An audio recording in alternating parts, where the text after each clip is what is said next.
Bonjour à tous, je veux rapidement parler du financement à long terme sur le Kitecoin. Nous sommes entrés sur la plateforme d'échange Levex. Ici, nous avions un taux de financement négatif de moins 0,5%, donc nous cachions une position longue ici. Le financement était crédité une fois par heure. Nous nous sommes couverts en ouvrant une position courte sur la plateforme d'échange BingX. Ici, le taux de financement était d'environ moins 0,3%, mais il était crédité une fois toutes les 4 heures, donc sur une période de 4 heures, nous obtenions environ 2,5% de bénéfices nets.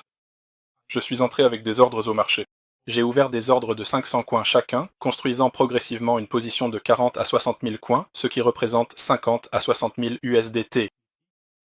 Cela dépendait un peu du taux de change car il fluctuait. Alors, comment suis-je entré dans la transaction? Ici, vous pouvez voir l'ensemble de mes entrées sur Keito au cours des 2 derniers jours. Il y a eu 4 périodes. Parfois, je suis sorti parce que je devais m'absenter et je ne pouvais pas surveiller la situation. Parfois, je suis rentré lorsque le taux de financement a diminué. Le moment le plus intéressant pour moi s'est produit juste ici.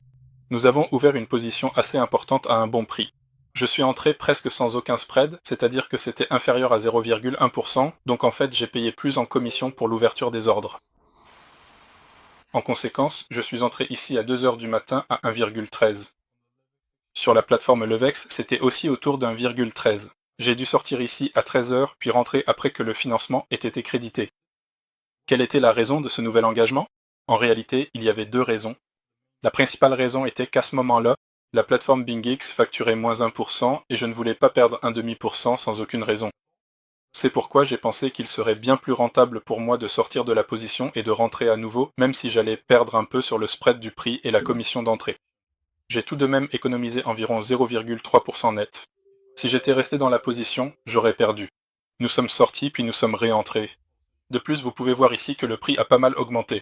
En conséquence, la position short sur BingX m'a donné un moins 6000 sur la crypto elle-même. En même temps, le short sur le VEX m'a rapporté plus 6000. J'ai transféré des USDT à nouveau sur BingX, rééquilibré ma marge et je me suis senti beaucoup plus confiant dans ma position. Pourquoi ai-je utilisé un effet de levier de 10 fois? Le reste du dépôt était immobilisé, mais le taux de financement était très attractif, donc le dépôt travaillait, mais je le gardais prêt à être transféré en marge supplémentaire si besoin.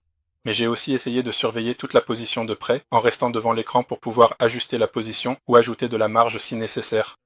Je veux aussi vous montrer tout de suite ce qui se passe avec la pièce Kaito. La position a été réduite de juste en dessous de 50 000 pièces à 30 000, mais le rendement n'est plus aussi attractif maintenant, même si la position est toujours en cours. Donc, en ce moment, nous recevons moins 0,075% toutes les 4 heures sur BingX et moins 0,16% toutes les heures sur le VEX. Quelle était l'histoire? Donc, pour la position actuelle, mon prix d'entrée moyen est de 1,1339, tandis que sur le VEX, l'entrée est à 1,3457. Même si le prix d'entrée pour la position longue est plus élevé que pour la position courte, la différence de spread est inférieure à 0,01%. Donc en gros, on peut presque l'ignorer dans ce type de financement. Un seul paiement de financement couvre entièrement à la fois les frais de commission et l'écart de prix. Actuellement, sur la plateforme Levex, j'ai déjà un PNL net réalisé. Donc en gros, le financement moins la commission est presque de 4400 USDT, alors que sur BingX, le PNL réalisé est de 890. Donc on pourrait dire 3300 pour cette opération. C'est-à-dire qu'en un peu plus d'une journée, j'ai gagné presque 4000 USDT net. Je vais également joindre des captures d'écran des 2 dernières opérations depuis les plateformes sur mon téléphone portable où vous pourrez clairement voir le PNL sur chaque plateforme et vous pourrez calculer quel a été le spread sur cette journée.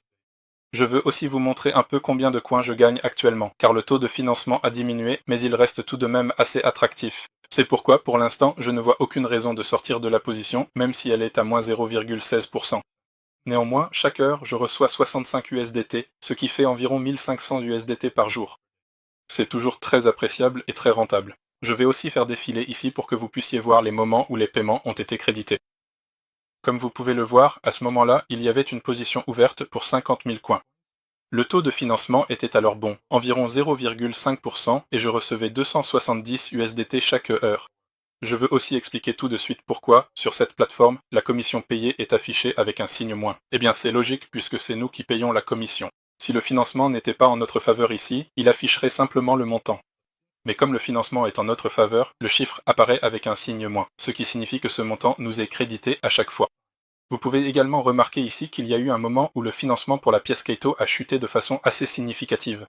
c'est-à-dire que les versements étaient littéralement de seulement 10 ou 16 USDT. Cela a duré presque 10 heures, mais si l'on remonte encore d'une page, on peut voir quand ces moments de financement très attractifs ont eu lieu. C'est-à-dire qu'une position a été ouverte pour seulement 30 000 pièces, et pourtant elle rapportait en moyenne environ 200 USDT par heure. Ensuite, nous avons eu un bref moment de calme, puis après cela, un autre paiement assez intéressant.